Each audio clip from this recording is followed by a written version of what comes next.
No, your eyes aren't deceiving you, and your ears aren't deceiving you either. It is not Wednesday, it is Monday, and we are back. Welcome to the Monday Wrestling Podcast, exclusively here on the Podcast Network. My name is Owen. Joining me as always is Ashley. Hello.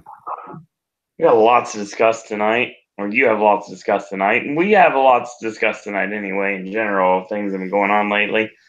My I can't say boycott of wrestling continues, but I mean I guess you can say my lack of paying attention continues.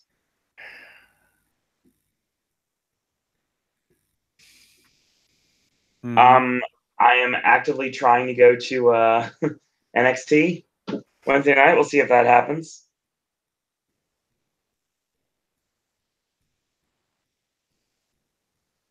Oh, I wish it was you.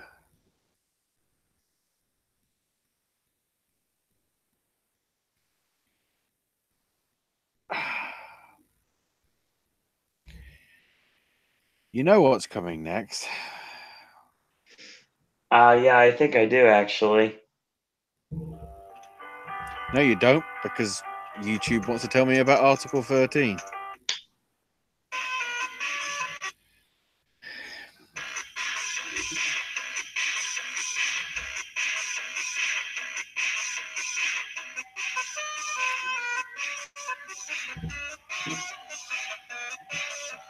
I'll put it best. At JD from NY206 tweeted this literally an hour ago, even before Raw finished. Hey, Vince. Fans like me and everyone else are truly sick and tired of this same repetitive, boring garbage that was once a beautiful way to spend Monday night. Raw need to change. What you're giving us is truly embarrassing on every level. We demand better. Nice. This is the way I put it. Vince McMahon, you stupid fucking cunt. Will you get it in your thick head that people actually want to watch entertaining stuff rather than the fucking drivel that you are putting out there, apparently now on a weekly fucking basis? Okay, there was one little glimpse of goodness in the Elias promo. But what happened? Buried by fucking heels. Every single segment was all about fucking heels. Everything. Get it into your thick head. We don't fucking care about pissing. This isn't for 4-year-olds.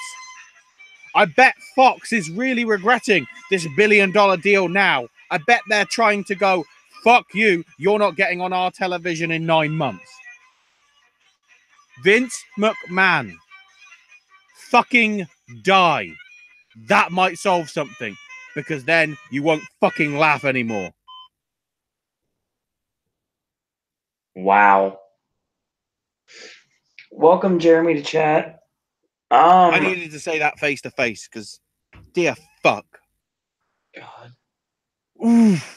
Dude, what you're telling me is me missing Raw is not a big deal anymore because it's just like I don't care. I just don't care. Oh, no. Last week had moments, but overall was shit. Tonight, top to bottom, fucking, I can't even say terrible because that's that's like putting a bad word on terrible. I mean,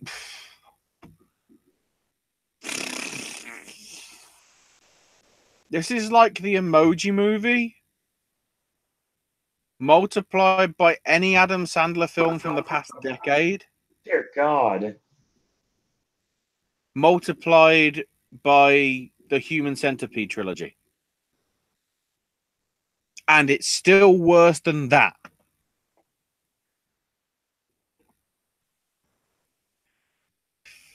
I within 5 seconds of the show starting, I knew somehow that this show was going to be totally shit. Because, of course, it starts with boring.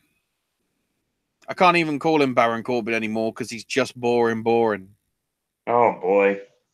He's there with Drew, Lashley, and Leo Rush, saying, you know, he hoped that everybody had a good Thanksgiving, stuffing their faces full of carbs, but us people don't eat that garbage and we treat our bodies like temples. Has anybody seen Baron Corbin's body? You know why he fucking wears a shirt every time he wrestles now?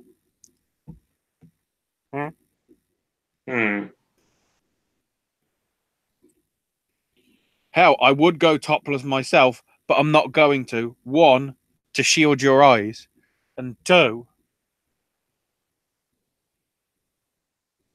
because then that would make Baron Corbin look good, and I don't want that. Ugh.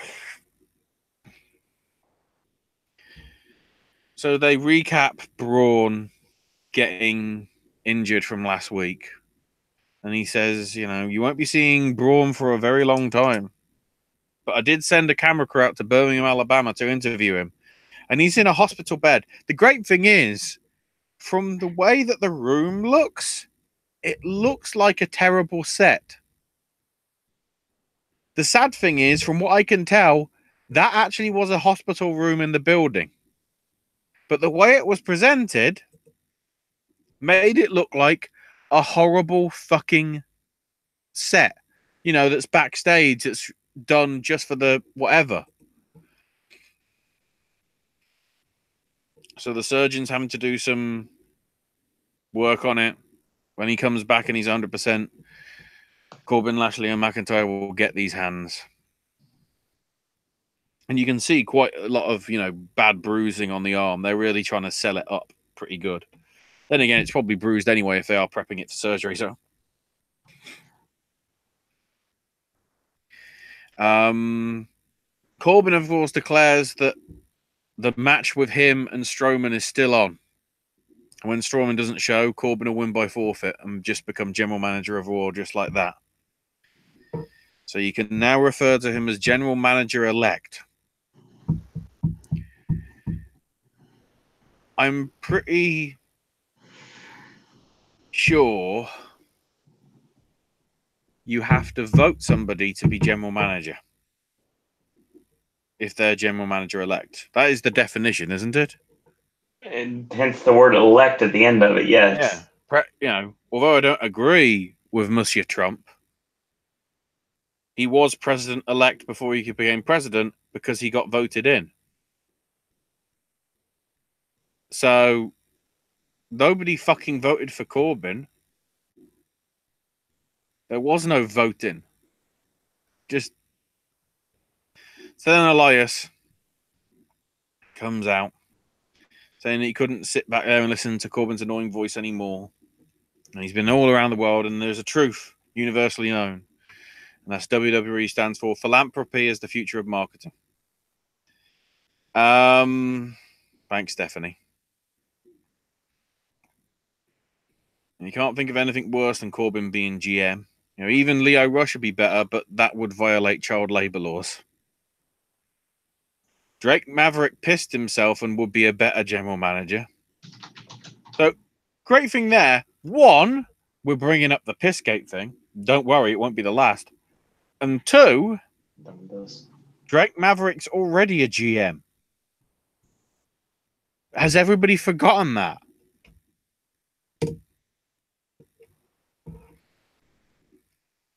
So he sings a song for Bobby Trashley, as he calls him. Yeah,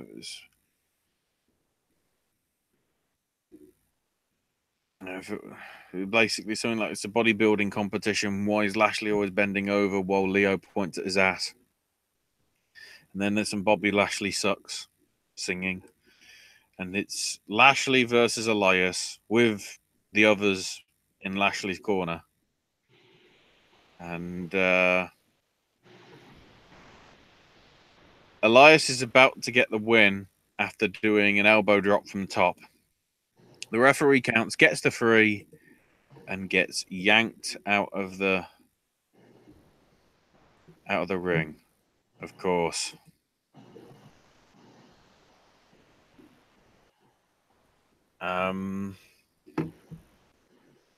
So Corbett, the bell rings. The referee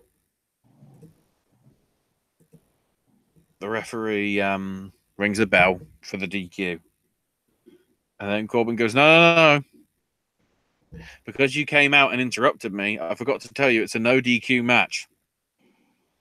And of course, all three beat the shit out of him. And eventually Lashley sort of does a kneeling sort of like pose, with his sort of leg out. Trying to think what the equivalent would be. Probably happened in High School Musical, right? You're kneeling on one leg and you sort of,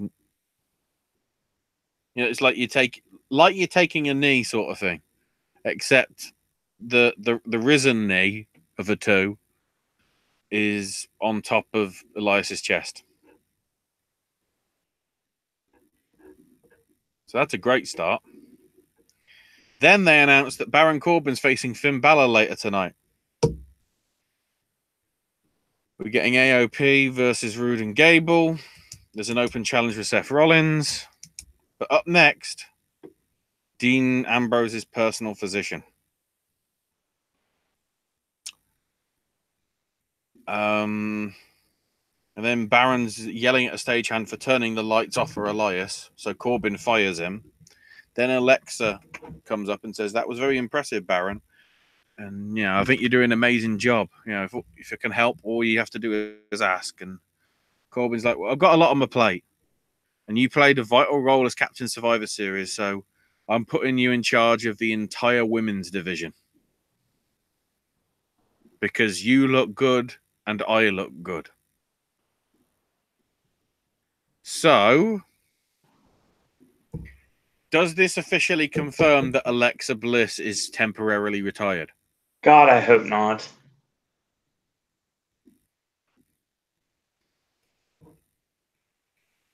Because that's what it seems like. Becky is out for to be determined. Alexa's out to be determined. Paige was out to be determined for what, like 5-6 months before she eventually announced her retirement?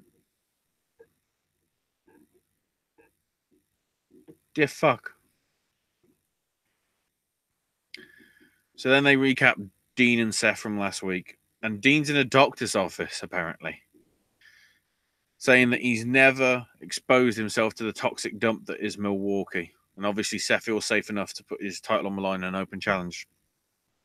He'll be back next week, but he's getting a flu shot right now because all the people are vermin. They revolt him.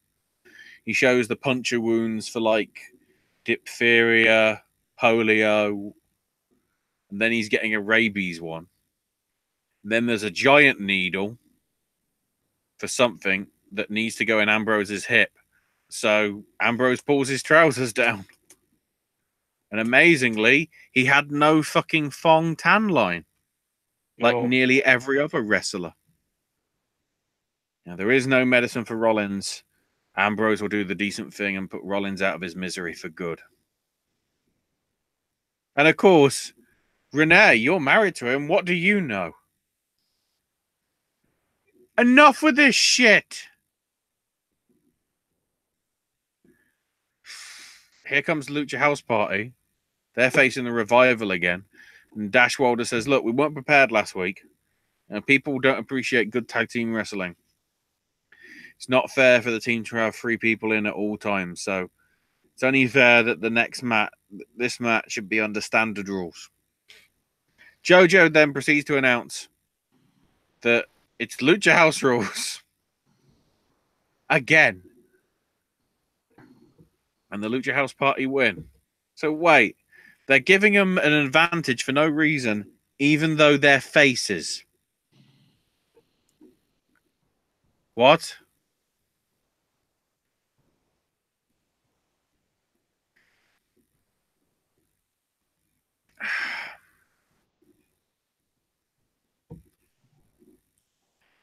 Then they recap Nia because she's doing a promo next. And then they hype up Lars Sullivan before that because He's still coming. The hottest free agent today. And I'm going, well, that's only because you fucking signed Volta. And also, how is he a free agent? He signed to the WWE. Oh, God. Huh? Surely the hottest free agent might be Cody when his contract expires in 30-something days.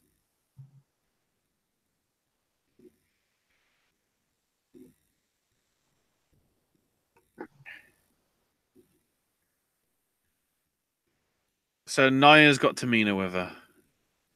And of course, she's doing the whole fist thing. And look, we got a lot to be thankful for this year. Raw roster's thankful for me being the sole survivor, leading Team Raw to victory. But I'm most thankful for breaking Becky's face. I put her on the shelf of a concussion because the man was no match for the face breaker. This delivery was just like, oh my fucking God. And it went on. Now, as for Ronda, she's getting her title back. Rousey came into WWE on fire, but since then her career's been on a downward trend as they recap Nia basically dominating Ronda back at the Money in the Bank. And then they recap Charlotte beating the shit out of Rousey from last week.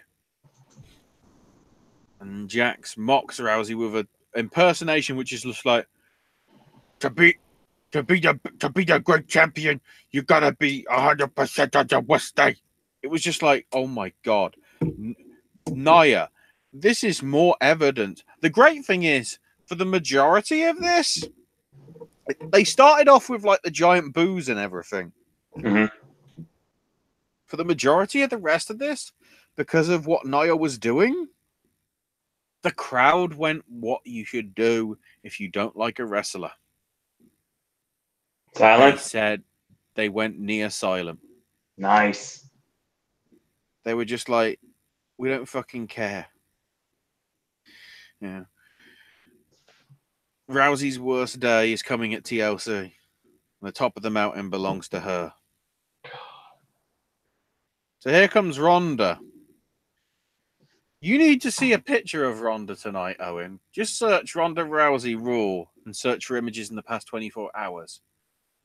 Whoever's done Ronda's makeup made her look like she had fucking pink eye.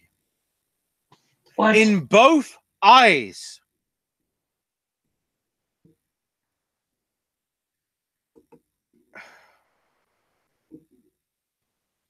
Hang on.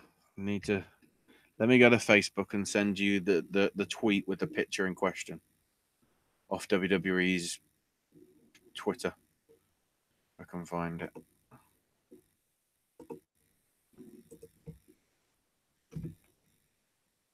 Please tell me the picture shows. Oh, great, it doesn't. Well, you just have to click on the link then. That's fine. Jiminy Christmas. I'm pretty sure she has a sty. She has multiple sties. I would know because I get sties, and that's what those look like. And of course, she can't do the promo because Ronda Rousey chants happen, so she gets bloody. Oh, now I've got a smile. So it's just like, right. And she'll give Nia credit. She won the Battle Royal Evolution. The great thing is, clearly she hasn't recovered from last week as well, because if you also look at that image, Owen, look at the fucking like Grinch makeup down the side of her face. It's random. No, it's still the bruises from last week that still haven't recovered. You know, she says that Nia's from a warrior culture and she changed history by becoming the face breaker. What the fuck is that line? Change history.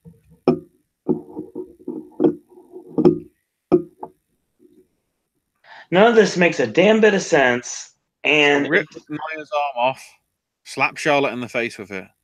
But since you're so eager to fight, and I was born ready, unless you got a double date with Tamina, how about we do a title match right here, right now?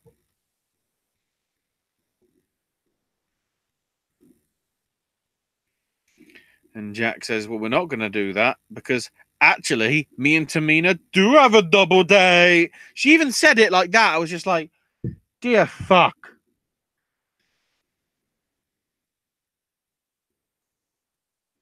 Ronda's suspicious that just going like, stop making excuses. And Jack says, no, I wasn't making excuses. I was just stalling for time.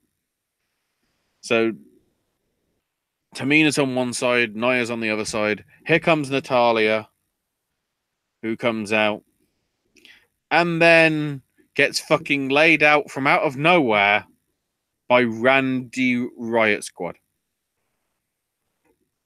Apparently, the Riot Squad are the new Randy Orton. They're from out of nowhere. Okay. And Ronda went after them. They ran up the ramp. Nia and Tamina looked in the ring. Ronda helped Natalya up to go to the back. And that was the end of the segment. I would say something here, but I need to wait till later on. Then there's a Finn Balor promo when he's basically... Oh, no, that's a bit later. Then they show the whole Drake Maverick pissing his pants again. And then Drake's cutting a promo, says, sure, the universe had a real laugh at his expense. No, he fucking didn't! 99% of them have never experienced real fear. I have! Fear of this show being fucking good. They never had to look a 7-foot giant in the eye. If they did, they'd probably lose their bodily functions too. And I'll make sure Rude and Gable experience that later tonight. And they fucking speak. Banana 1 and Banana 2. Laugh now, cry later.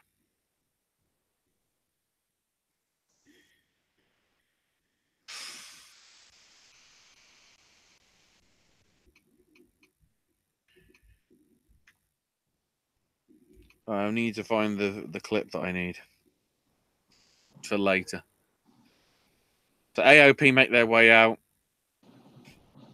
Charlie Caruso's backstage asking for Bobby and Chad's thoughts. And Gable says that this is the reason they're teaming in the first place, to get the tag belt.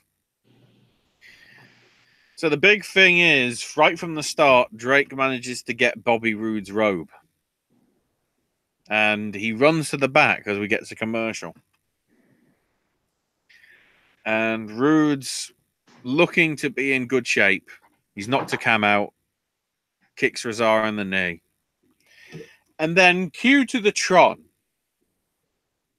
Drake Maverick's gone to the bathroom with the glorious robe. Stupid. Takes it off, puts it over the toilet, stomps it into the bowl, opens his flies, and pisses on it. And then after pissing on it, of course, he says, that was glorious. And then AOP with their double team combo for the win.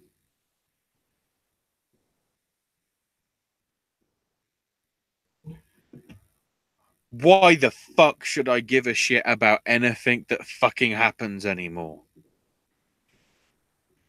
And then the cringe got further because Alexa Bliss bumps into Bayley and Sasha backstage, and Alexa's like, look, never had a chance to get to know each other. You know, and Sasha's just like, look, we know all we need to. And Alexa's like, well, no. As GM of the women's division, I think it's only fair we go out tonight and have an open forum by answering questions from the universe. And I'm going, oh, no. Dear fucking no. Even Bayley says, this better not be Bayley, this is your life. It was fucking worse than that. So here comes Ember Moon. She's in action next. They're doing a preview for tomorrow night's Mixed Match Challenge. And due to General Manager-elect,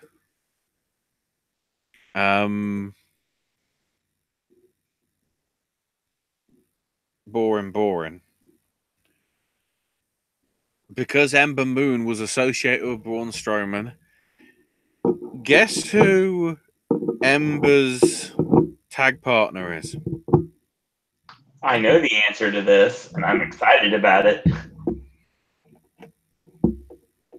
Kurt Hawkins. Yep. Somehow I think they're losing tomorrow. Actually, I don't. I think they will get through to the final, but something else might change. Unless, of course, Hawkins' win at TLC is going to be where the streak ends. Could be. And then at number 30 on the Rumble, he gets eliminated in 4 seconds. And then gets fired. Anyway, Ember Moon won. And then all of a sudden, No Way Jose comes out. Just from out of fucking nowhere.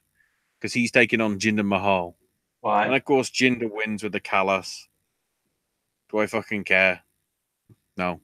Why? They recap Dean getting his shots. And Seth says... Well, Seth's actually got the open challenge next for the IC title. And I'm going, well, logically, if you think about it, there's only one person that it can be. And I don't want it to be that person. Seth, says that he was a lunatic last week and the crowd deserved better, and it's time for him to get to back being a fighting champ. Dean's a liar and is probably here tonight, but it don't matter because he's Seth freaking Rollins. Here's the challenge. And of course, it's Dolph fucking Ziggler. The annoying thing is, these guys had a very good match, as you'd expect. By the way, Rollins did the super deal. That's good. And with the super deal, got the win. No stomp. No Rainmaker. The actual deal won it. The sad thing is, why should I give a fuck?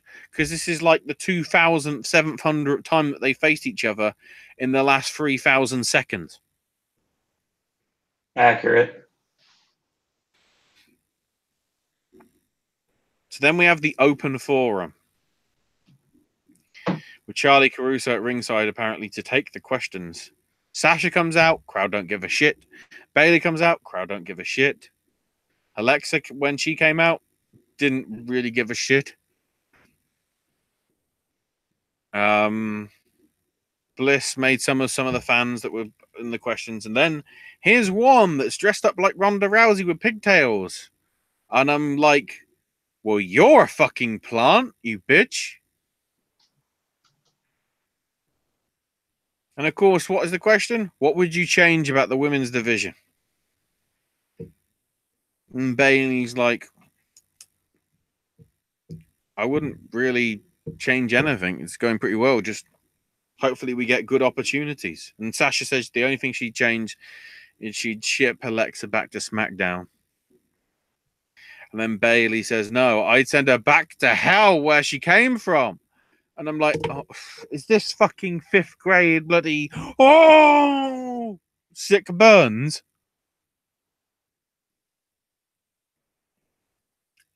And then Mickey James, Alicia Fox, and Dana Brooke come out and beat the shit out of them. With Sasha and Bayley eventually managing to clear the ring and look on top. And that's the end of the segment. I didn't think I'd say this, Owen. Bring back the Divas division. Oh, because Lord. the women's division is fucking terrible. Especially when you come to think of it, your two biggest names at the minute, and I'm not including Ronda in this, your two biggest WWE names are both injured with no timetable for return. Yep. So why the fuck? Naya's promo told me I don't give a fuck about her. Tamina is the daughter of a murderer. I know she might not want to remind us of that, but I'm going to remind her every fucking week until the Raw product gets better. Oh boy.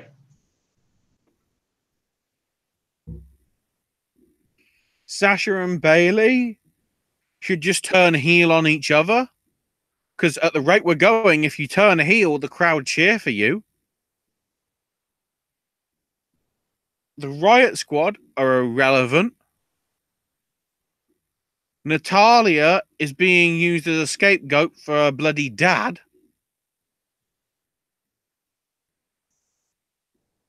Dana, who for some reason was faced this weekend at Starrcade, is now heel. Apparently. Huh? And then on the SmackDown side, Asuka and Naomi are buried in whatever the fuck it is because there's a tag team division, but there isn't, but there is, but there isn't, but there is, but there isn't. The Iconics are being wasted because there is no women's tag division. Why the hell are there fucking stables?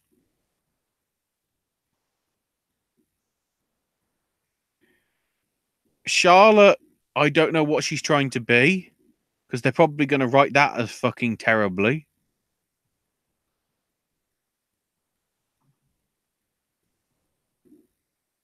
Absolution, or whatever the fuck they're called now, irrelevant. Carmella's only over because of R-Truth and dance breaks. That's it. What a great fucking division this is. Clearly, we haven't given Divas a chance because fuck them.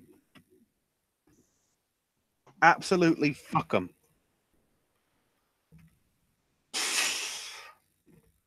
This is getting out of control. And then Finn Balor versus Baron Corbin's your main event because of course it fucking is.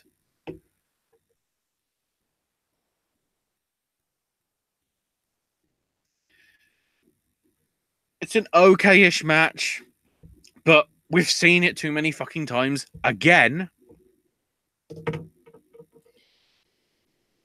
Balor does go for the coup de grace, but Corbin gets out, gets a microphone and says, by the way, this is now a 2-on-1 handicap match with you versus me and my partner, Drew McIntyre. And, of course, because of that, numbers game means Corbin and McIntyre win.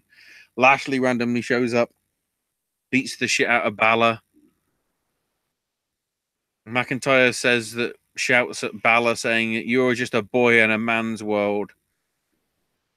And the three cunts are just there, hands in the air, sort of in celebration. And I'm like, have we not realized that stables of fucking groups of wrestlers are not fucking needed anymore? Because it's like, Lashley isn't in a feud with anybody. Drew isn't in a feud with anybody. His partnership with Dolph has apparently just gone out the fucking window. And Baron Corbin's trying to be relevant.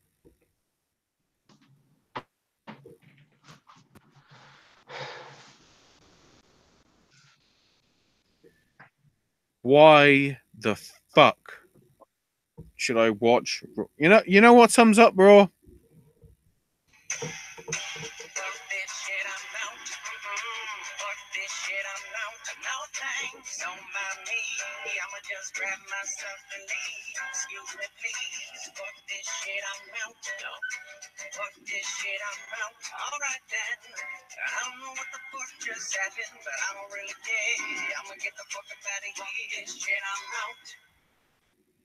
Wow. And that's Raw. That's fucking Raw. Damn.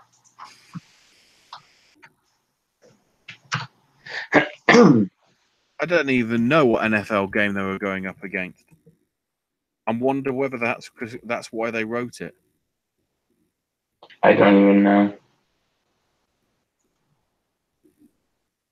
Houston and Tennessee, by the looks of it, which was a 34-17 match, so it wasn't even close. Dear fuck. What the hell is going up against Raw next week? Washington and Philly. And that's when they're in Houston, apparently. Huh.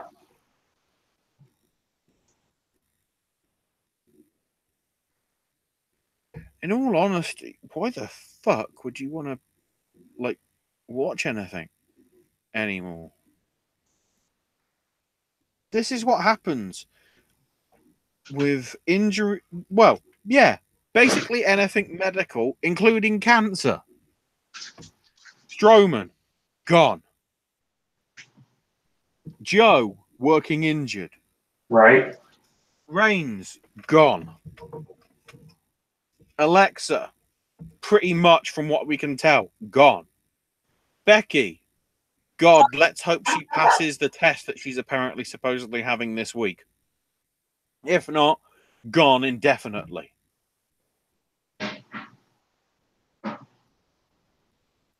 It's just, you know, I dread to think who else is working injured.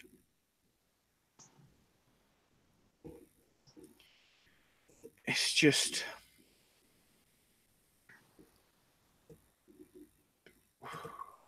Just why? I know it's the 25th letter of the alphabet, but just why? Isn't Dolph working injured right now, too? Probably. I read something about him with a problem with his foot. Probably. I'm just...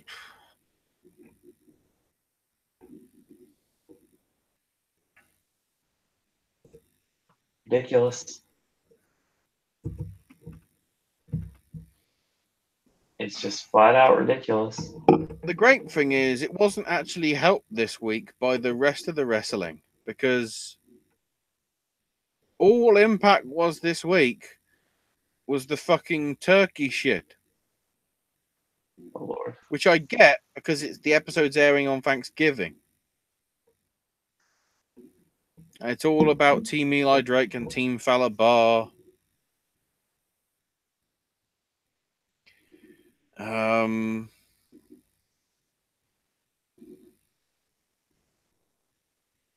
Fallah Bar has KM in his corner, who all of a sudden I guess is now face. For no fucking reason.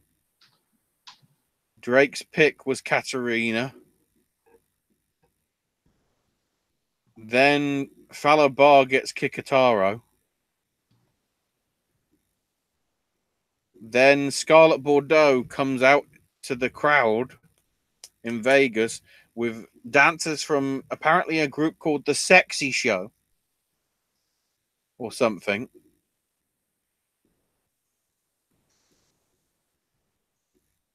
Apparently the video entries now include Shark Boy. And do you remember back earlier in the year that Michael Jackson wrestler?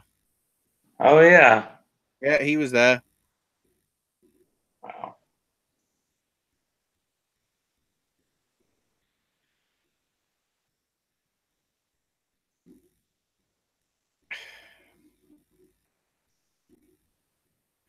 Drake's got Jake Christ. Then Fallah Bar's got Xavier. Drake picks Rohit Raju from the Desi Hit Squad. And then Bar picks Alicia Edwards.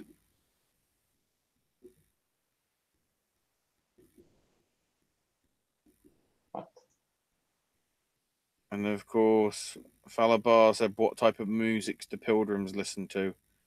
And of course, the answer was Plymouth Rock. And then Drake's final pick was Disco Inferno. Then they announced the important shit.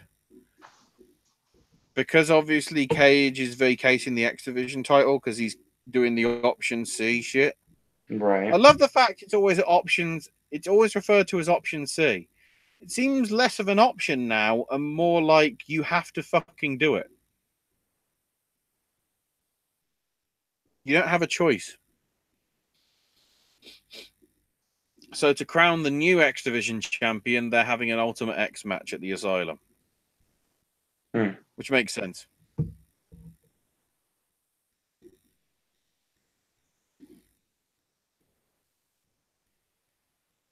And eventually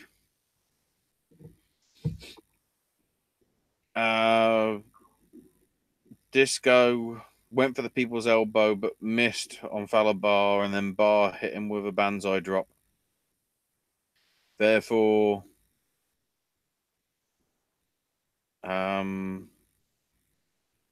Disco Inferno had to wear the turkey suit. He said he wouldn't do it, but then Scarlet Bordeaux came out, of which, from what I remember now, because I was seeing it during the bloody intermission from where I get my Raw feed, he literally said he was going to marry her because it's Vegas. So, of course, when she told him to put the suit on, he did. And then she just said he looked like an idiot, and then she left. That's what you do if you want to do a shit show.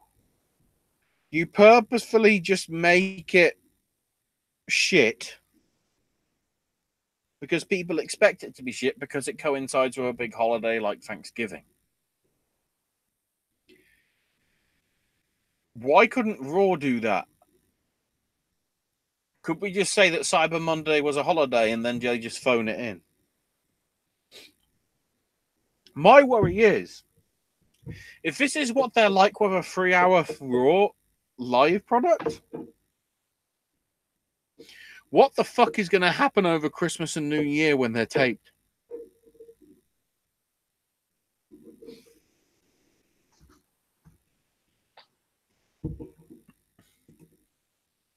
Can't even talk about bloody Lucha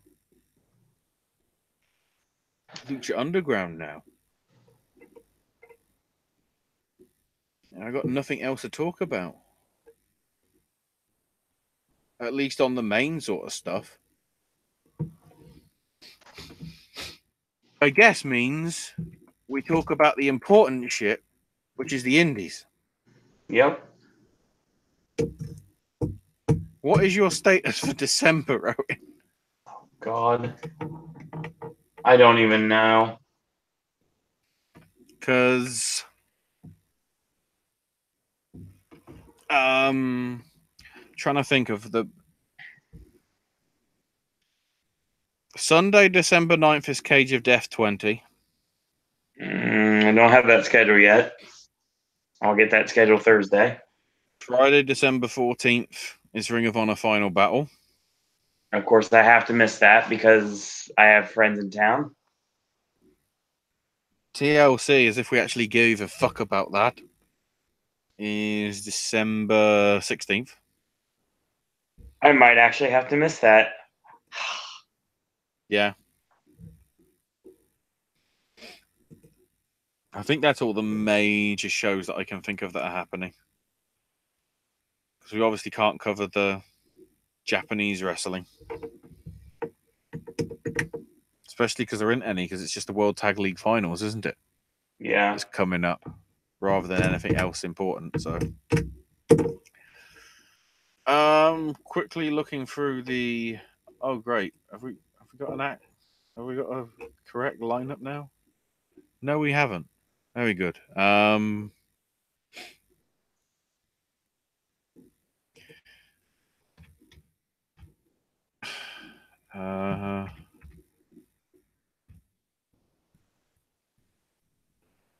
See if I can get Final Battle card up. So as it currently stands, we actually have 8 matches for Final Battle. Wow. Added on to the 4-corner women's match for the Women of Honor title. Taven versus Castle. Lethal and Cody for the Ring of Honor World title. and Jeff Cobb versus Adam Page. We have, I'd say, somewhat of a dream match. Zack Sabre Jr. I've remembered now who his partner is, or who his opponent is, and that's going to be Jonathan Gresham. So they're going to go one-on-one. Bully Ray goes one-on-one with Flip Gordon in an I Quit match. And then the interesting two. The fate of SCU.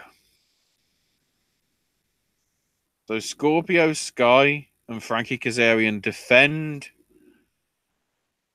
the tag titles against the Briscoes and the Young Bucks in a triple threat ladder war 7.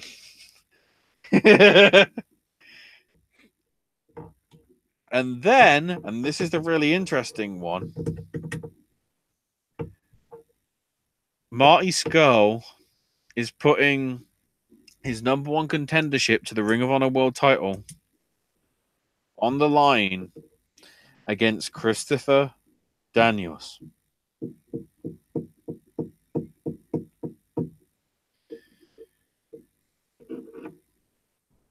Why am I thinking that Daniels is winning that? I'm almost positive he is. Or is Daniels retiring? Don't see that happening. Not quite. Either Daniels is losing and therefore he can't be in Ring of Honor anymore, or Daniels is winning and then obviously Joe Koff is like, what do I do? He's not allowed, to be part of it anymore. Unless, of course, Daniels cashes in on the night. Could. And wins the title that way. But the great thing is, arguably, this now means that Joe Koff and all the Ring of Honor staff are going to be heels when it happens. Because they're over like Rover now. And everything that they're doing is not like heelish. They're sort of behaving like faces. So it's sort of nonsensical. True. Speaking of nonsensical, wind back to Death of the Cage. Death of the Cage from CZW got very interesting today. Part 1 is the news that MJF, the current champion and in CZW, by the looks of it, will probably have to vacate the title. Because as per notes from Dave, as well as quite a lot of places, he suffered a fractured elbow at some point. By the looks of it, it may have been at the AAW show when he was facing Sami Callihan on Saturday. I fractured my elbow. Recovery time 4 to 6 weeks. The good news is that I get a break from having to make eye contact with you poor fat slobs. And that also actually affects MLW because he was middleweight champion there, but obviously, that probably could be changed up. The big thing that's come through now, though, I don't think it's been updated and added yet. Oh, no, it has. So the match is now, obviously MJF and Ricky Jane Page is currently at risk. Blackout and the Rep for the tag belts in a tables match. Casey Navarro challenging Jordan Oliver for his TV Wired title. David Starr versus Mance Warner in David Starr's final CCW appearance before he heads over to the UK permanent or on a more long-term deal. Joe Gacy versus Alex Reynolds. Shane Strickland versus John Silver. The Office versus Mitch Val and Jimmy Lloyd, Dan O'Hare and Maria Manic. Rich Swann taking on Anthony Green with the Platinum Honeys. And then the interesting one that added today, which if you know about the sort of backstage stuff, is even more intriguing, because Matt Tremont's coming back to CZW. I saw that. And he's taking on DJ Hyde. Oh, except it's not that anymore. Because DJ Hyde is bringing Masada. And Tremont is bringing Onita.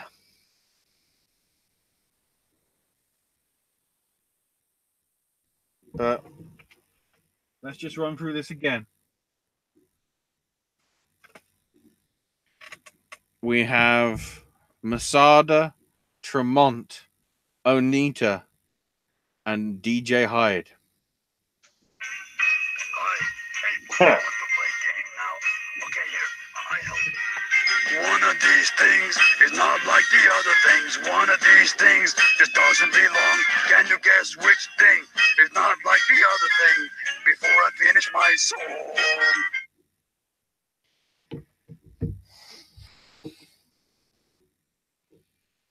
Also, while I remember, in some results from stuff, apparently Nick Gage didn't actually swear at a Shikara show. there you go. I don't know how that happened. That was a surprise.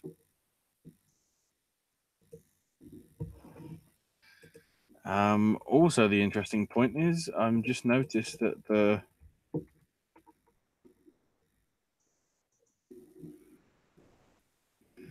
website I would use for the results, PW Ponderings, doesn't exist. Brilliant.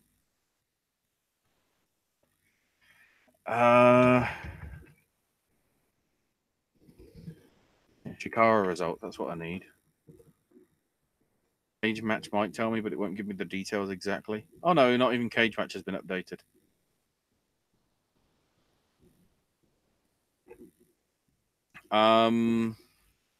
Ophidian got 3 points, beating Tony Deppen, so he can challenge Dasher Hatfield for the Grand Championship. Lucas Calhoun and Alex Ford beat Cajun Crawdad and the Hermit Crab. Travis Huckabee beat Razorhawk. I think that was for the Young Lions Cup. The Colony beat the Proteus Real in a trios match. And then the Cibernetico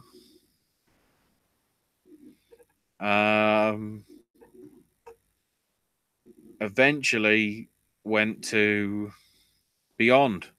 Key thing to note, Nick Gage got eliminated by Hala Wicked, followed after a low blow, of all things. But it was Dickinson that pinned Dasher Hatfield after a running Pazuzu bomb that got Beyond Wrestling the victory. So that happened. The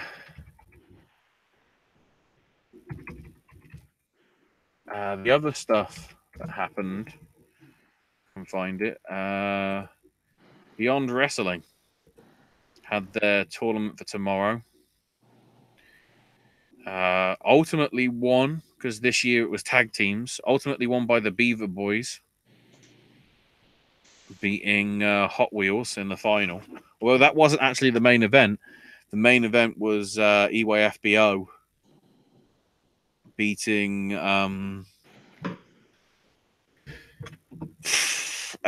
Massage Force of VSK and Dorian Grays. Apparently, the bloody quarterfinals were on some dark match pre-show thing. From what I remember, I think that might have been broadcast on YouTube, so it is there. I know the entire first round is. Which featured, Jollyville Fuckets and Rory Gulak and Flip Kendrick and Lewis Linden. Quite a lot of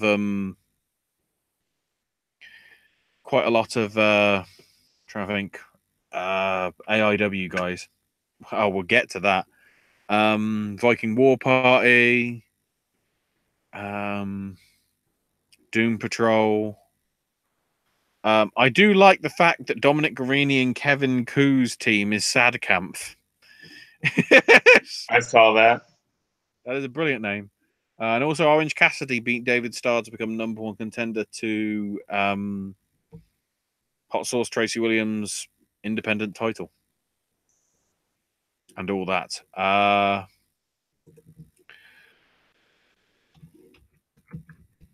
So AIW. They had their final show at Our Lady of Mount Carmel School this past weekend. Apparently, I don't know whether I can find them. As I say, the website where I normally get them off doesn't exist. So that's very good.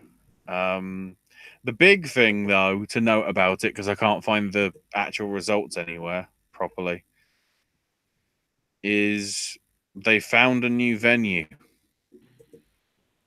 And their next show is going to be before the end of the year. Ohio Net Sport Complex in Palmer, Ohio, is going to be hosting Welcome to the Party, Pal. So clearly a nod to Die Hard. Featuring nothing to do with Die Hard, except that he might be in that. He might be with the Japanese bloke. Masato Tanaka is going to be on the show in some capacity. The really big thing that also happened, Tracy Smothers cancelled his appearance last minute to show up. So that's good, isn't it? I thought Tracy Smothers was more reliable than that. I've worked many shows with him. Perhaps he didn't want to face Maxwell Jacob Friedman. I don't know. I'm looking for the results for the show. I know they're not on Cage Match because that's what I was relying on. The big stuff arguably came, I would say, this weekend, but let's get to the big one first.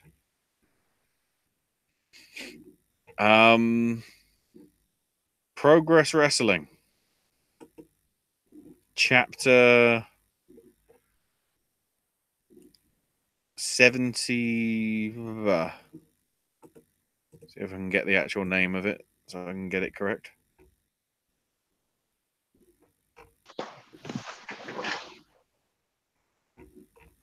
One Big Neck with Sausage Hands. Chapter 79, by the looks of it, was the name.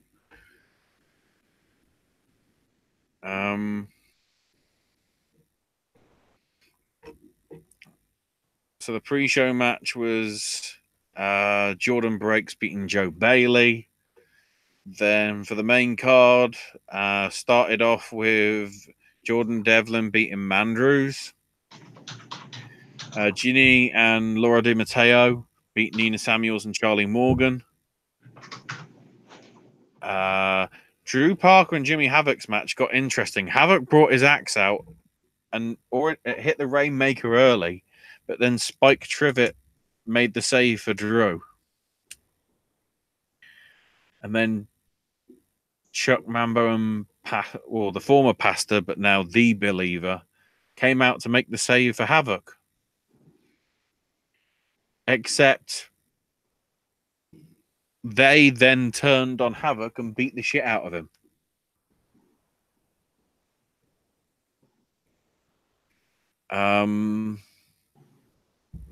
Jordan Grace beat Isla Dawn. Trent Seven. His open challenge was answered by Cole Fletcher, which was apparently a very good match. Trent Seven retaining. The Anti-Fun Police managed to beat Team Tremendous. Eddie Dennis got a clean win over Mark Haskins. So they're building Eddie to something. Except then Mambo, Eva, Drew Parker, and Spike Trivet showed up again and beat the shit out of Haskins and Dennis. And now not only have they got the axe, but they've also got a barbed wire bat. So they're just looking generally violent, I guess. And then in the main event, Travis Banks made his return, beating David Starr. Banks attacked Starr afterwards, destroyed the crew that tried to help as well, but then Starr managed to hit a handstand to stop Travis from doing any sort of damage and whatever. Which I guess then ties into what happened this past weekend. And it's probably, I'd say, would you say significant? In terms of everything? Oh, yeah, definitely.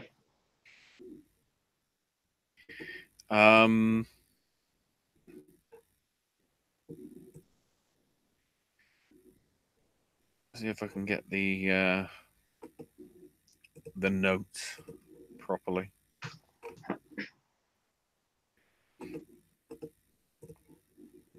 So NXT was taping at the Liverpool Olympia. Apparently, the attendance was not very good. Part of me is thinking it's the venue because I don't know how many shows have happened at the Liverpool Olympia other than Ring of Honor, and they normally get that number anyway.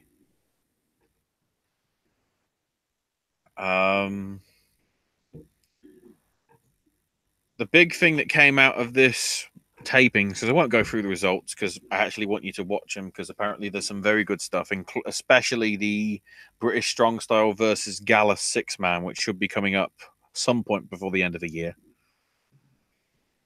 But the big thing that got announced is they're doing more TV tapings in Blackpool in January.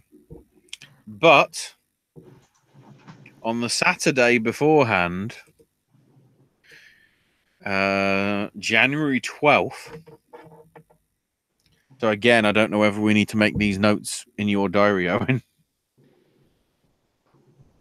4th is obviously Wrestle Kingdom. 6th is TNA. 12th is NXT UK Takeover. Blackpool. So it's already sold out as well. Well, there's some big stuff on it. I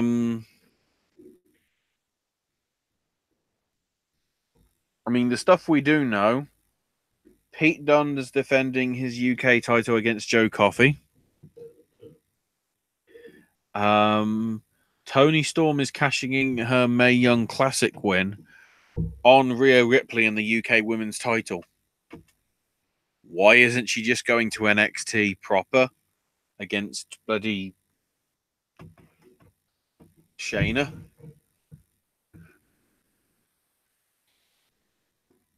That would make so much sense. It's in the same venue where Tyler won the title 2 years ago, by the way. Or nearly 2 years ago, I should say. The inaugural NXT UK Tag Champs will be crowned. We know the finalists now. And it's sort of two teams that aren't that surprising because you've got the Mustache Mountain of Trent and Tyler and the grizzled young vets of James Drake and Liverpool's number one, Zach Gibson.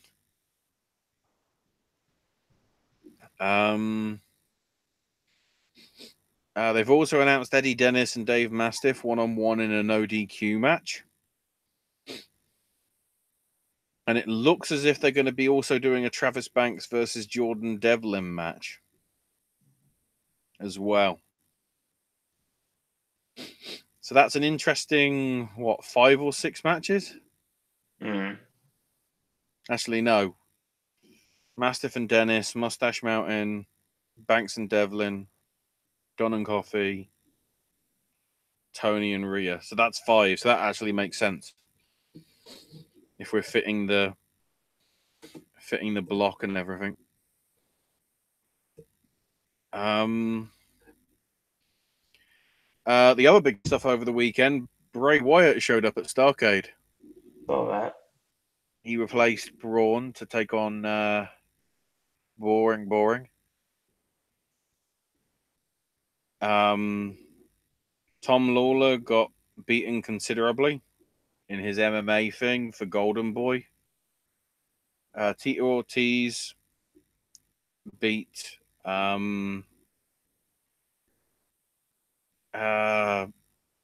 Chuck Liddell, in which Chuck Liddell looked like he should have not even unretired himself.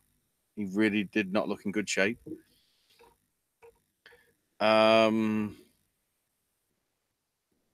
It looks as if Anderson Silva is going to be at the UFC Australia show coming next month. No, actually, February is 234.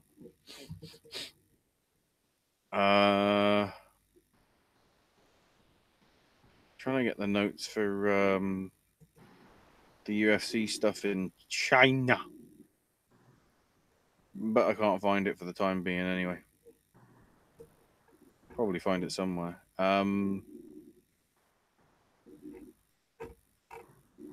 Nothing major went down on it from what I believe. The news that's sort of interesting that did come out of it was UFC is unsurprisingly setting up a big old Chinese hub to be able to do stuff. Francis Ngannou beat Curtis Blades in the main event in 45 seconds. Overeem also in the undercard beat Sergey Pavlovich late on in the first with a TKO.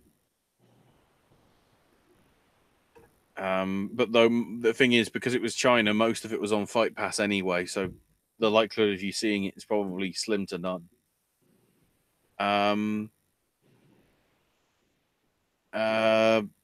This coming weekend, we've got Ultimate Fighter finale again, because there's apparently like 15 every bloody year now. It's being main evented by Rafael Dos Anjos and Kamaru Usman, who won one of the Ultimate Fighters from back in the day and all that. Yeah, that's tentatively scheduled. Well, that's not tentatively. That will be happening Friday.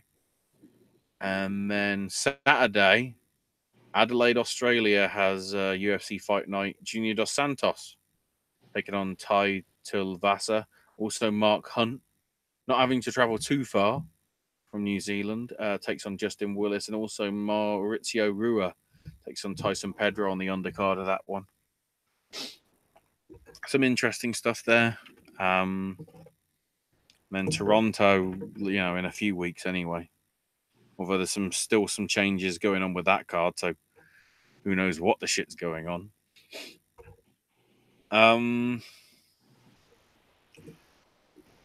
In terms of stuff coming this weekend, I don't know off the top of my head, which is really fucking useful, isn't it?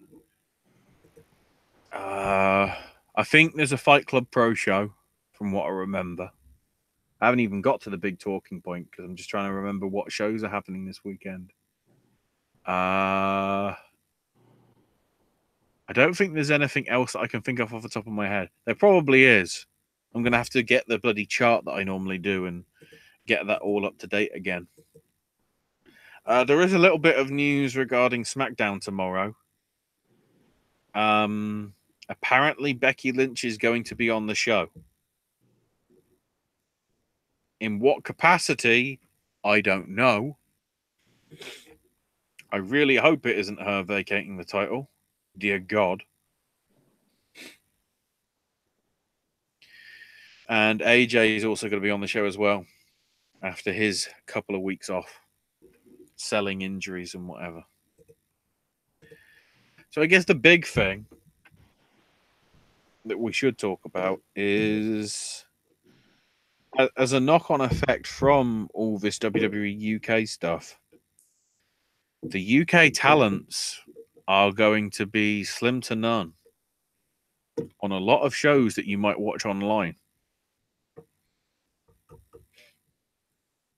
Which I say is problematic in a lot of ways, wouldn't you say, Owen?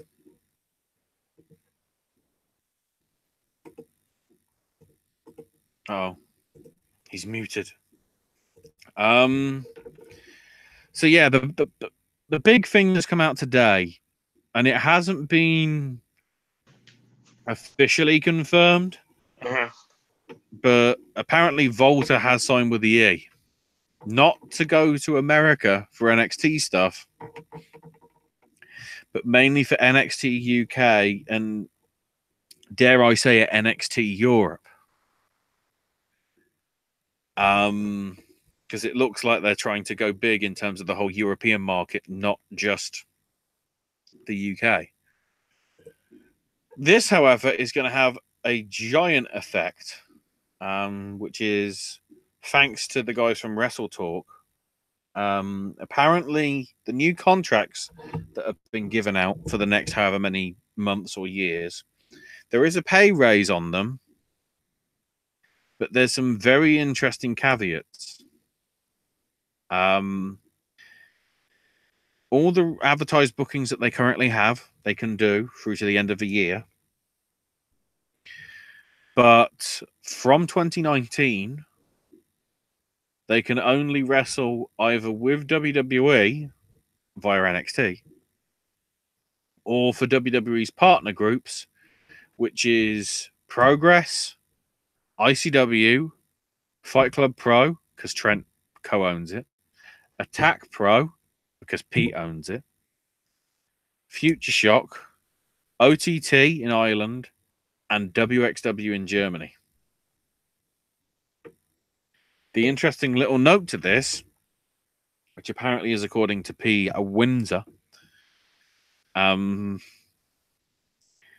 these promotions, including Progress, won't be able to film their WWE contracted talent, meaning that they'll just be in dark matches.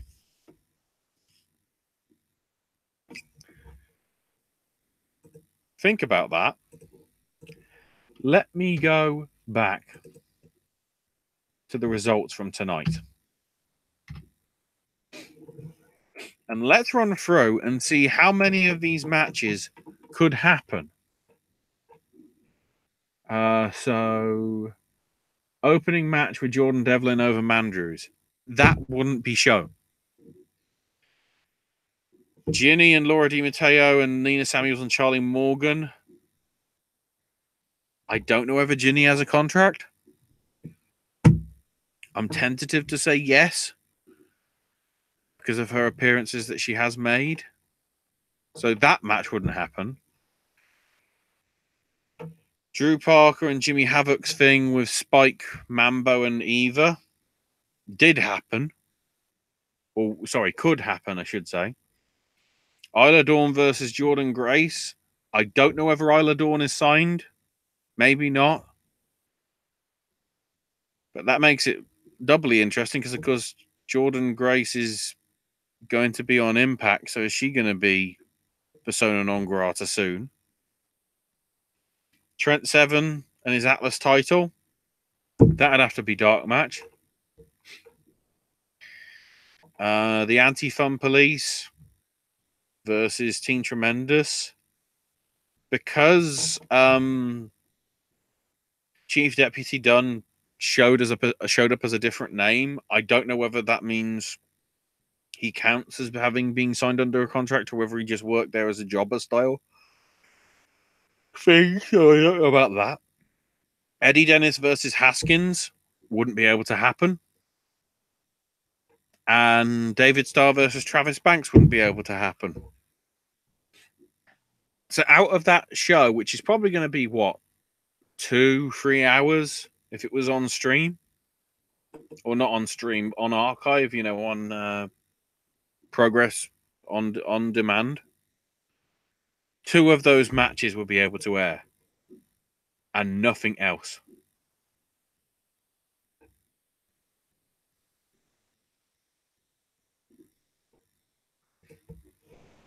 I don't get it.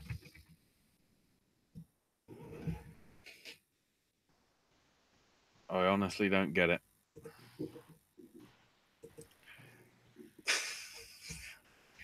Apparently, the belief is, per me reporting earlier, that attendance was pretty low for the Liverpool shows. They're saying that the reason why they're doing this is because if people can see these wrestlers for only £10 at a indie show, they're not going to spend more money seeing them at a WWE show.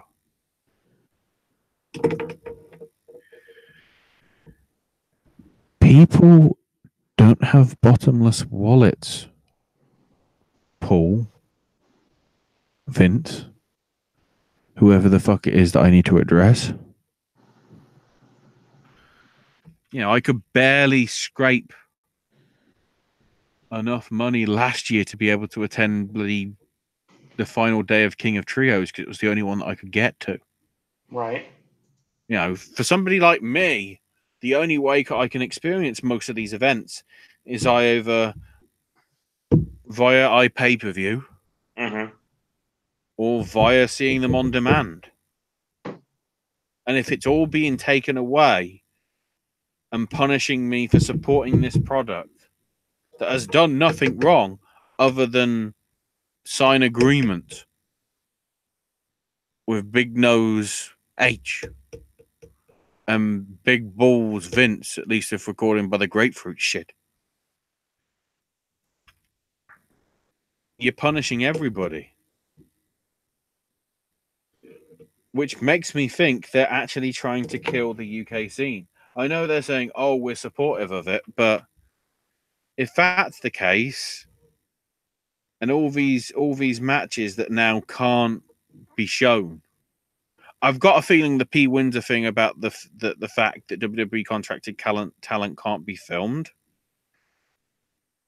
I mean, that affects nearly every single Progress match, as we just showed. It affects probably nearly every single Fight Club Pro stuff.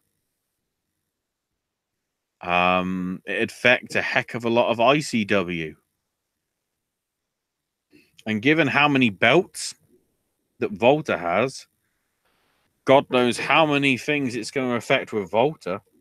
I mean, hell, PWG wanted to do a show in December. Oh, wow. And they had to cancel it, didn't they? They had to cancel it because of Volta. Wow.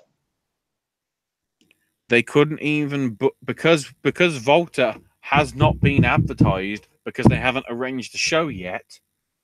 Volta can't wrestle.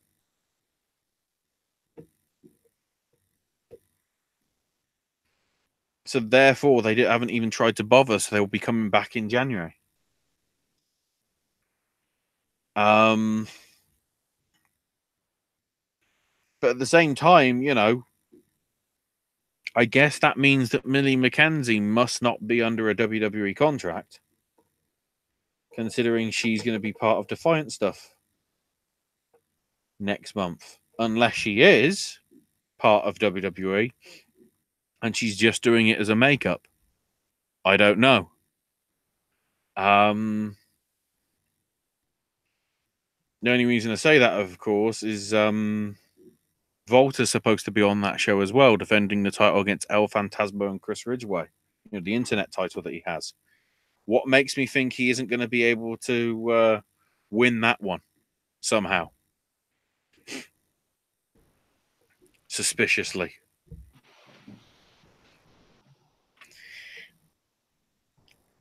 WWE is taking away freedom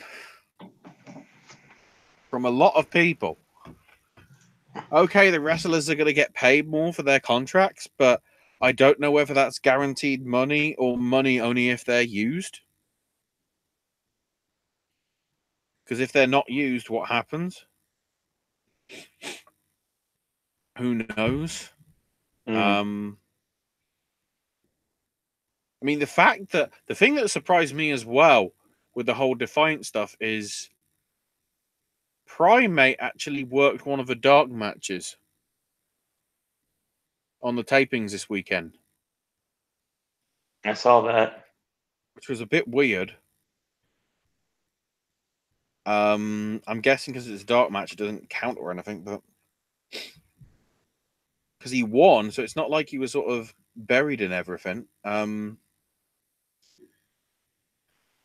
weird thing is, they see ITV as the competition, despite the fact we don't even know whether they're having a second series. They keep booking matches for the UK tour that they're doing in January, which looks somewhat promising. But at the same time, who knows whether any of them will have to change because of it. Rev Pro stuff, although it is a very good product, it's on a channel that not everybody can see. Because at least for me, I can't get it because the channel band that it's on is an HD channel. And not everybody has HD Freeview in order to be able to watch it. Which then means you have to go online. You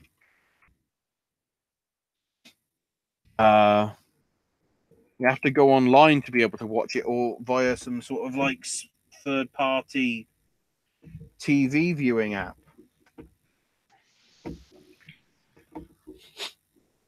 Of which the really interesting thing is if I actually have a look through the schedule for the next week from Friday. So Friday is when it normally airs at 9 o'clock till 10 o'clock at night.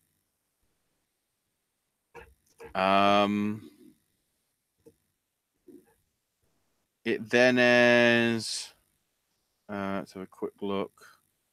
Saturday at roughly 8 till 9. Sunday it is on not at all because they're showing a lot of bloody cricket and NHL on there instead. And they're showing 3 episodes back to back, Sunday into Monday, at 3 in the morning. And then the triple bill also is on again at 10:15 at night through to like 1:15 ish. So I guess to try and cash in on bloody Monday Night Raw. Maybe. So it's not really on at a great bloody time when you think about it. I don't even know whether Impact Wrestling's still on TV over here. Because the deal they did have fell through, and then it didn't. Oh no, it's on the Fight Network. There we go. But then again, how do I watch the Fight Network? Or is it actually on Channel 5? Oh, it's actually on Channel 5 via the app. So in theory, I could watch it. Gee, there again. They are airing this, by the looks of it, at like 11 p.m. or midnight.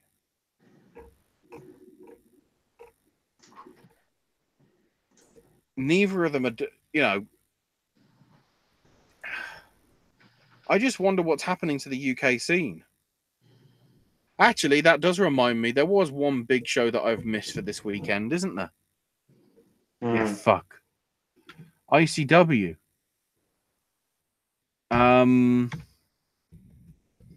Remember where it was that I went for my stuff? I'll try and get the card up.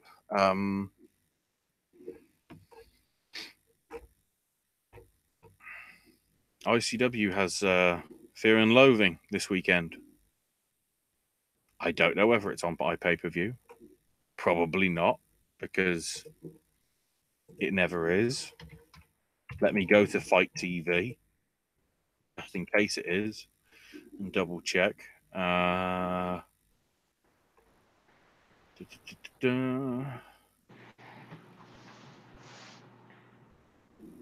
are they showing the WrestleCon Women's Super Show from 2017?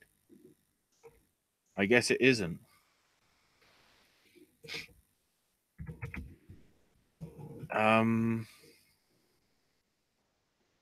So ICW. Oh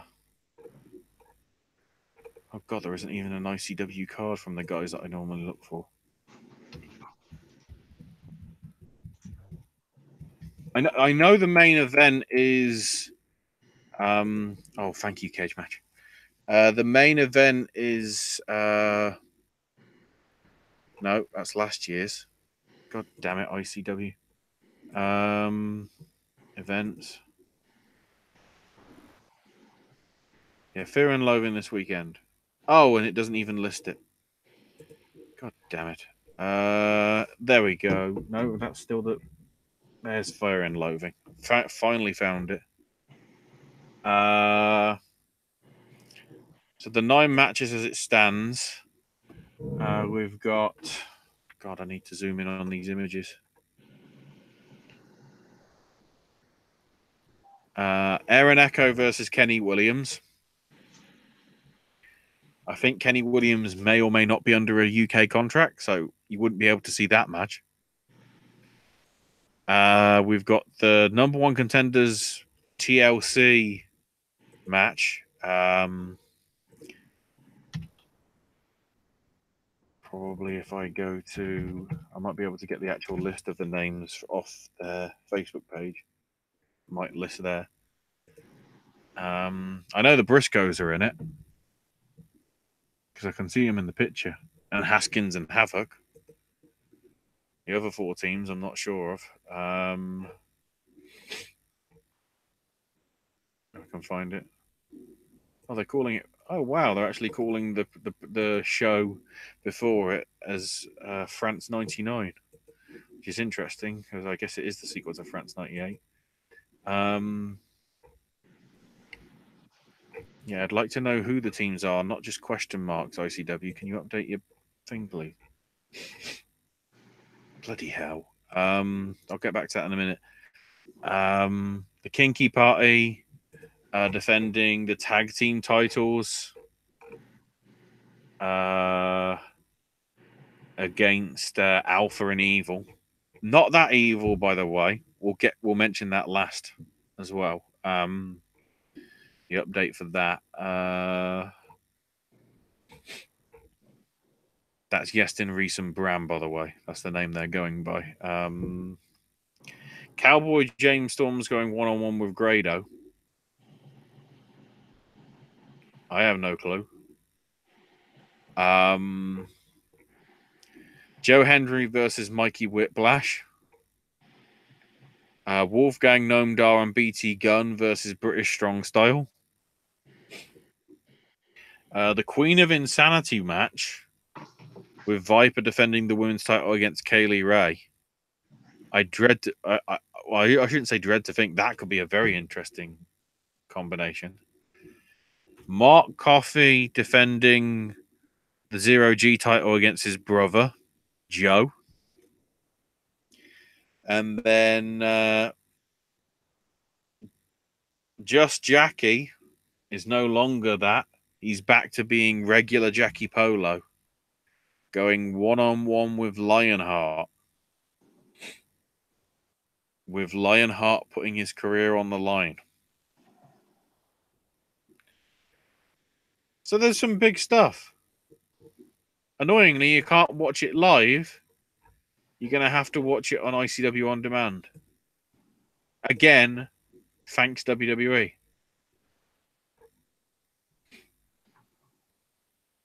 Because obviously they put the kibosh on the Fight TV deal that gave a lot of people the chance to see it.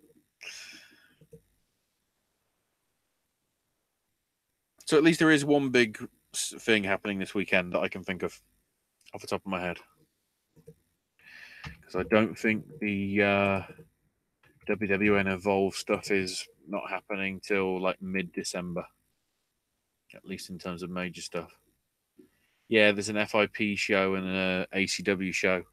Shine and Evolve aren't till 15th and 16th. So sorry, FIP and ACW, but we got time to cover, and I sat for a fucking terrible Raw, so I just want to shoot myself. I mean, I won't, because otherwise I can't rant about WWE some more, and they might actually listen for a fucking change. So the updates from the World Tag League, as it stands. I think there was a lot of matches today on the card, both at the top bit and the lower bit. So as it stands, I don't know whether they've all faced each other a lot. You know, how many matches that they're facing each other, so whether it's even or not. But unsurprisingly, it's close, given that the league has 16.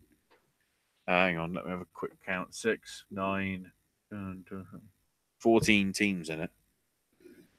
So, at the bottom of the table with 0 points, unsurprisingly, are the young boys of Shota Umino and Ayato Yoshida. On 2 points, we've got Suzuki and Iizuka, Hanare and Makabe, Cobb and Elgin, and Nakanishi and Nagata. On 4 points, we got Zack Sabre Jr. and Taichi, Kojima and Tenzan, and Yajiro and Hangman Page. And then leading the way, all on 6 points as it stands, Evil and Sonada, the Gorillas of Fuck, Davey Boy Smith Jr. and Lance Archer, Beretta and Chucky T, Ishii and Toriano, and Dave Finlay and Juice Robinson. Obviously, the two top winners, or the top two in that league, if you will, face each other in the final. Which, if I have a quick look at the New Japan schedule, I think it's like mid-November-ish. So otherwise, they're going to have a lot of bloody matches. Wow, December 9th, really? God, they're cramming them in, aren't they? True. Then again, it makes sense.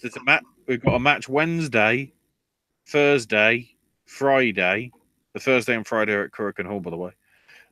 Then Sunday, Monday, Tuesday.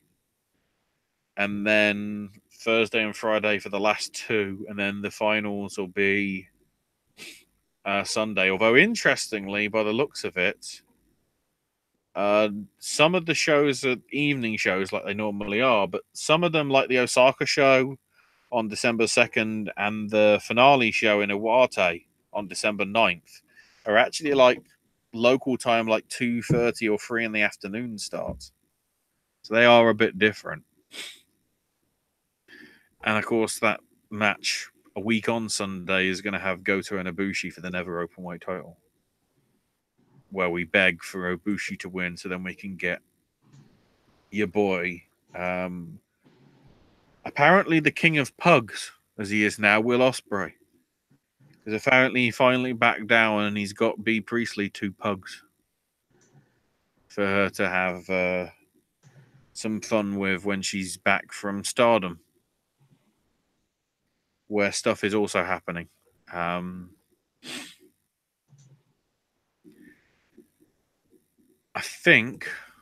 mean, the most important news that's just announced is apparently Neon Genesis Evangelion is going to be coming to Netflix.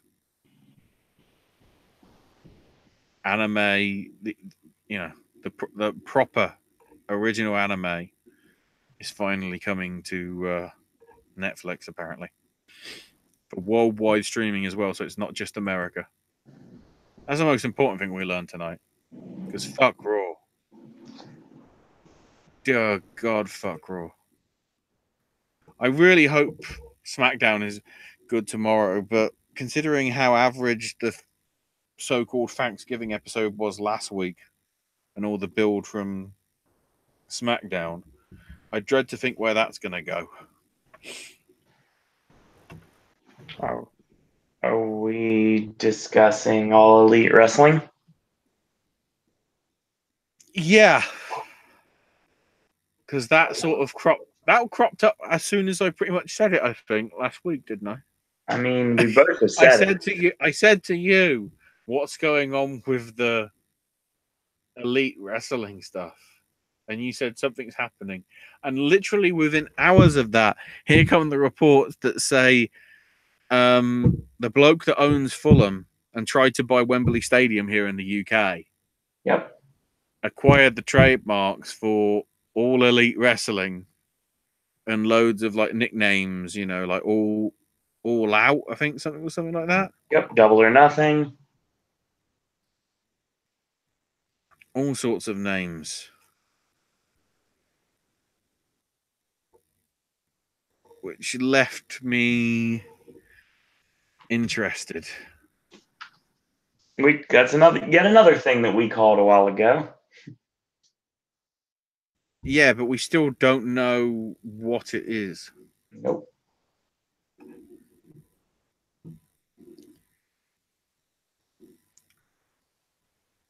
We're still not sure. We know it's happening. We just don't know what.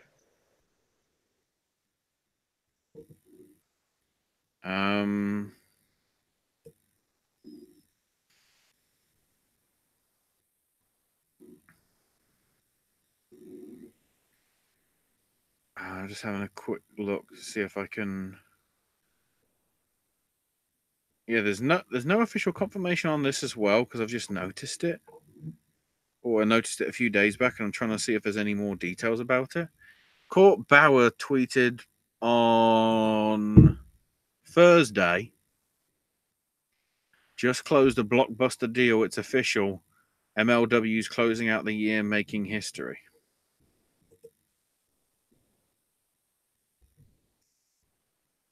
I don't officially know what that is. I know that tickets went on sale today for the Philly show that they're doing in February. Right.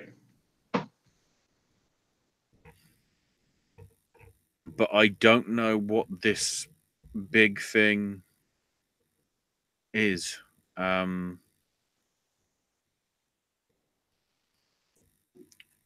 Trying to see if there's any clue.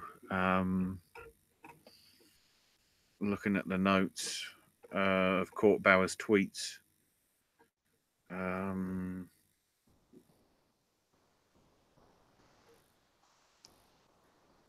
Some people were wondering whether it was Ken Shamrock, and Court was saying that he's asking for crazy money to wrestle.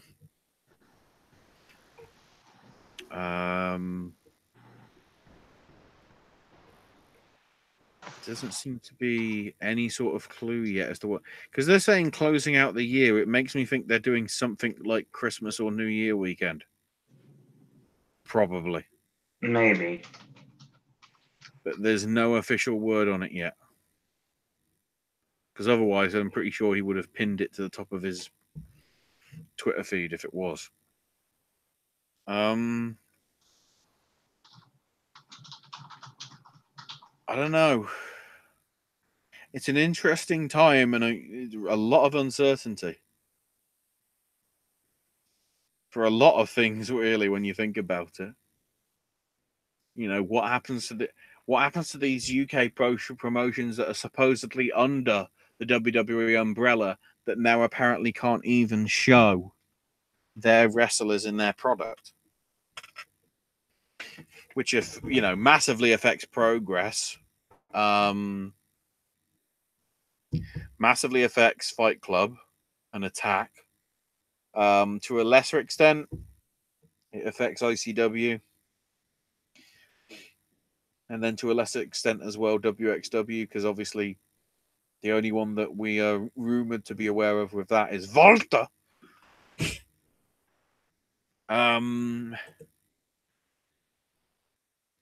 So yeah, I'm not. It's an uncertain time. Hopefully, one, wrestling gets better, at least from the main product. But two, let's hope all these moves aren't trying to be the territory buyout version 2. I guess would be a fair description, wouldn't it?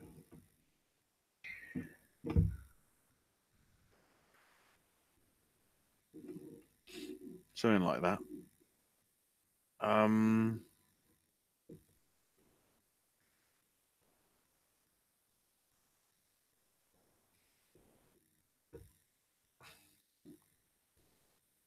guess the big question is, are WWE even going to actually see anything? Because apparently, there is a heck of a lot of like negative stuff sort of in a positive, not just in an abusive way, but in a sort of constructive way, like that tweet that I said at the start of my bloody Undertale music thing.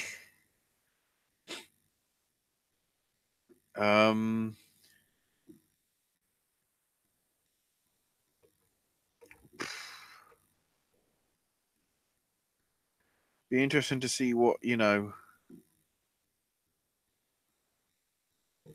all the big stuff that's happening.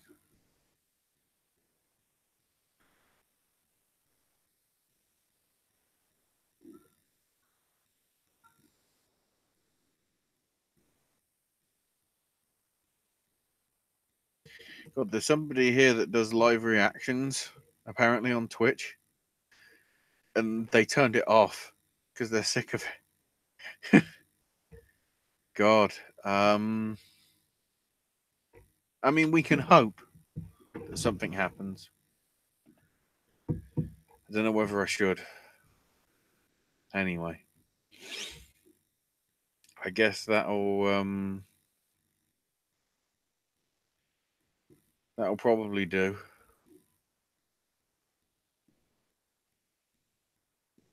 I guess the moral of the story is watch NXT. Watch Edge and Christian show. Watch SmackDown, hopefully. Watch Ring of Honor and watch MLW because they're free on Fight TV and, at least in MLW's case, on YouTube. I think that's probably where it should end. Yeah, I had to disappear for a second. Apparently, there was an issue with my connection and just like died on me. So. Oh, we're still alive, so I guess it was just me talking for a little bit. It was. Didn't end the stream, thank God. It said it did, but apparently it did not. So that's good. If it did, we're talking for no fucking reason. We just shut the stream off early because, God damn it, Raw. Yeah. I was gonna have a quick look to see what was supposedly was on the schedule for the network this week. What's on at the weekend? TLC 2011. Really? That's the one you cherry pick to build up to for 2 weeks later. The Triple H and Kevin Nash sledgehammer ladder match. Oh, God.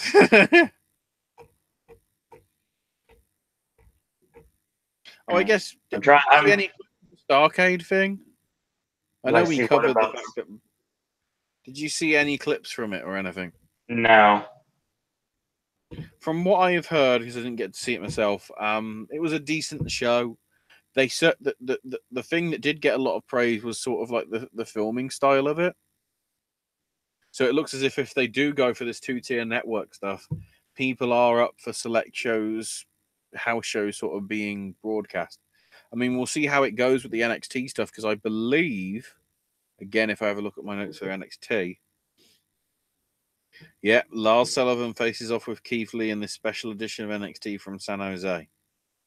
So the San Jose show is getting the Starcade treatment, if you will, by the looks of it. Which I guess makes sense. So, yeah. I think that's our lot for now. Works for me. And a little bit under 2 hours. Yeah.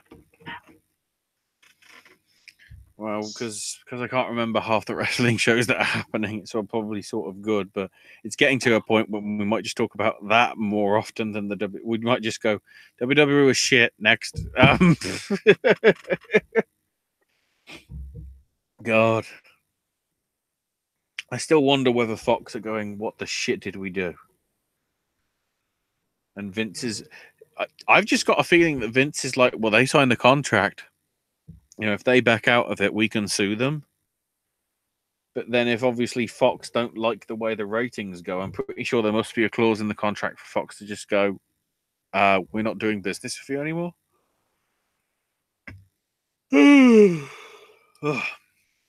Finance. Anyway, yeah. I guess that's all for this week. As The Rider takes Best Film at the Gotham Independent Awards. We're talking about the AIW show and trying to find results. I'd like to find results for the show. Yeah.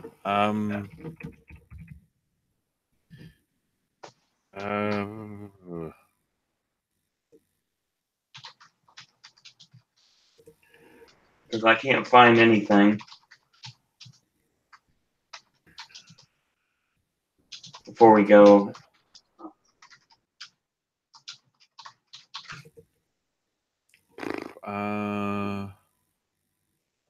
Because the one site we need right now is not around. Yeah. I'm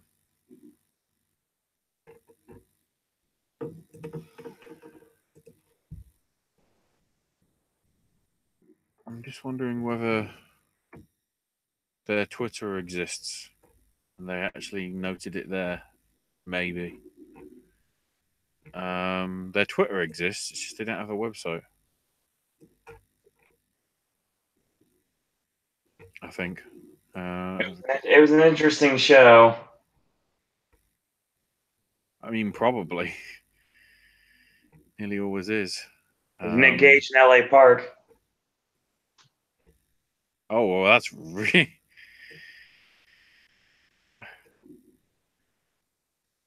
That actually really is interesting.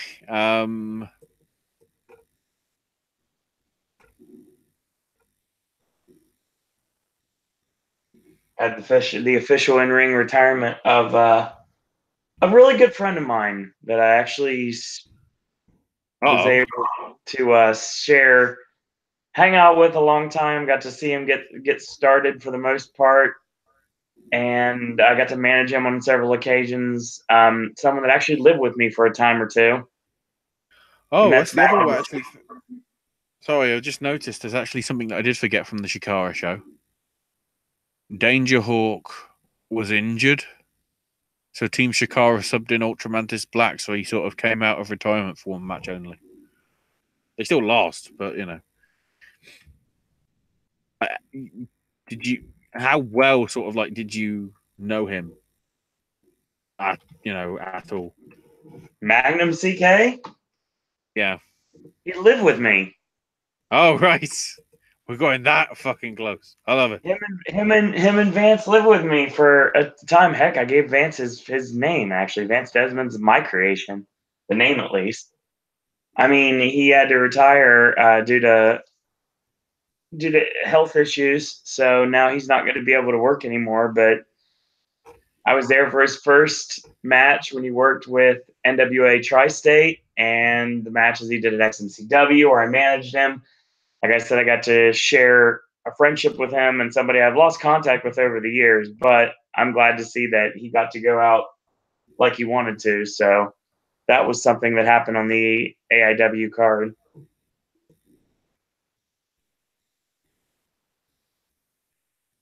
So yeah, I definitely wanted to mention that. We've got a lot of footage of the card.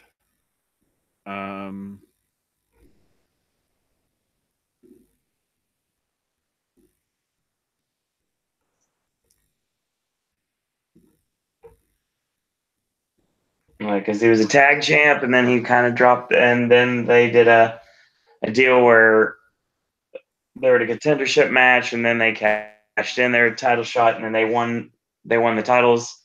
So it's just like I have not much information at all on the show, but I mean I do want to make that known. Like three of them, like Matt Justice won the Intense title apparently, yes. and apparently somebody went through the entrance ramp, a la Bam Bam and Taz. Try to find more information in the future, and maybe we'll be able to talk about it later on. Yeah. It's probably covered on AIW's latest podcast because they do mention how they got a new show. Right. So it might be covered on there, but I haven't had a chance to listen to it yet because all the stuff over the weekend. Greatly would help. PW Ponderings was up now, but it's not. They're tweeting a shit ton. They're tweeting too much to probably cover the fact that the website is broken. All right. But they don't know what's going on there, but you know. But that's going to be our show. Mm-hmm. Ashley, where can we find you on social media? I'm on Twitter. Ash is my name, UK. Oh, shout out to Phoenix and Norimuchi Marufuji. Apparently, they got injured over the weekend as well, so they're out pretty much for the rest of the year. Which is never good.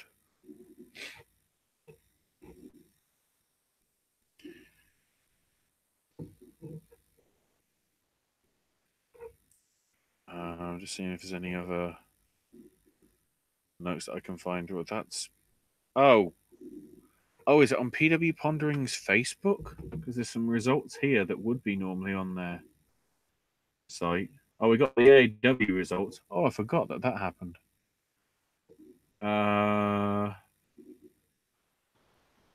Ace beat Stephen Wolf. Fred Yehide beat Mance Warner. Paco beat Dion Russman. With Darby Allin getting involved. Josh Briggs and Jimmy Jacobs beat Darby Allin and Jessica Havoc. David Starr and Eddie Kingston of Wrestling beat Sydal and Cabana. Trevor Lee and ACH went to a 60-minute draw. Holy shit. Yeah, I heard about that match. Eddie Kingston came out and attacked, but DJZ came in for the save. And he's going to be taking on Trevor Lee at the Last Call show on December 8th. Sami Callihan beat MJF. Is that what did it? He's facing Brody King at the end of the year. Kurt Sally and Jake Something beat the besties in the world. Firefox beat the Raider Kid and Ray Horus. And Kylie Ray beat Kimberly to become an AEW Women's Champion. Wow. Big stuff actually happened. My God. Actually was a surprise. Trying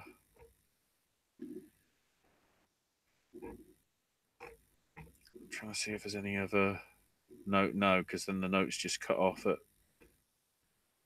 for the 19th.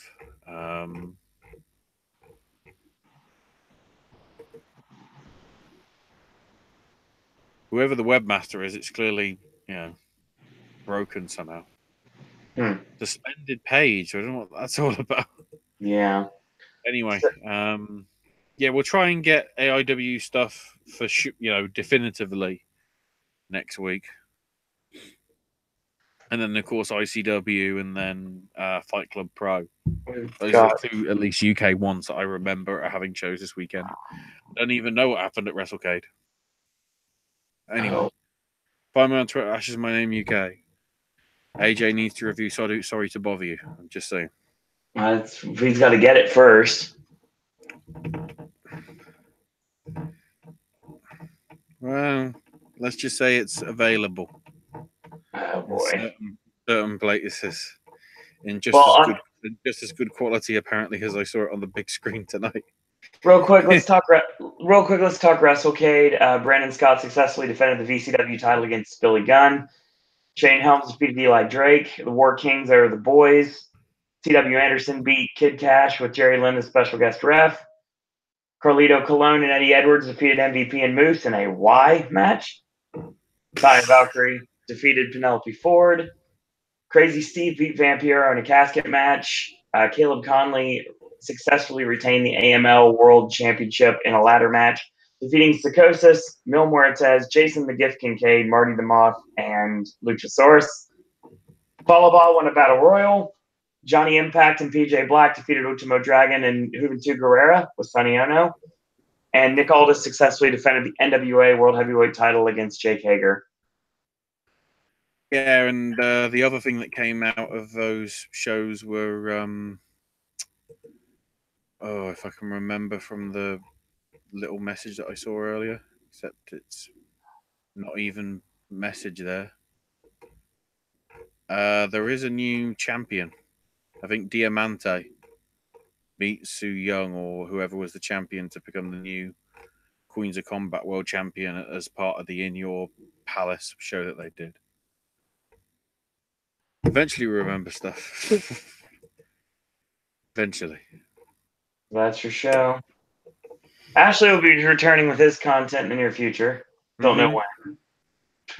I probably need to shoot over the video that I did film. It's completely going to be totally wrong because it will say that I need to do wrestling videos, but it's just like, schedule go out of the way. And I've got other food stuff that I could do.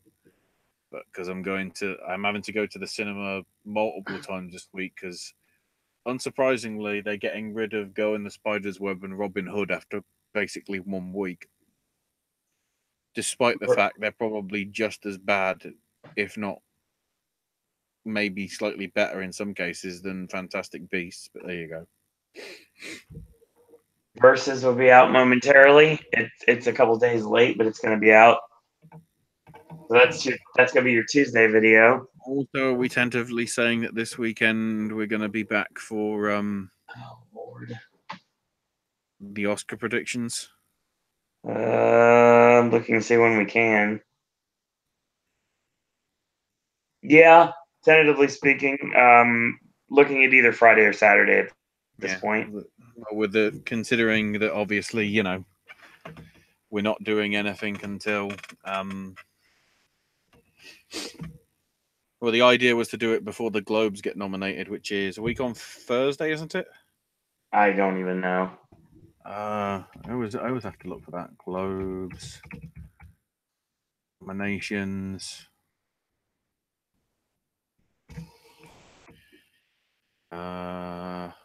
Sleep.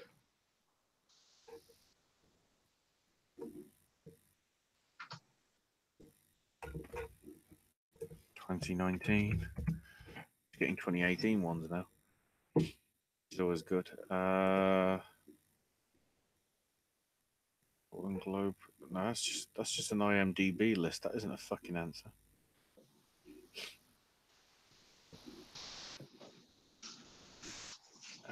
Voting. Skip ad. Voting starts November 21st. Ends December 2nd.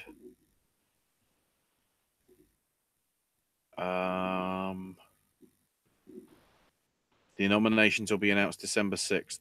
So yeah, a week on Thursday.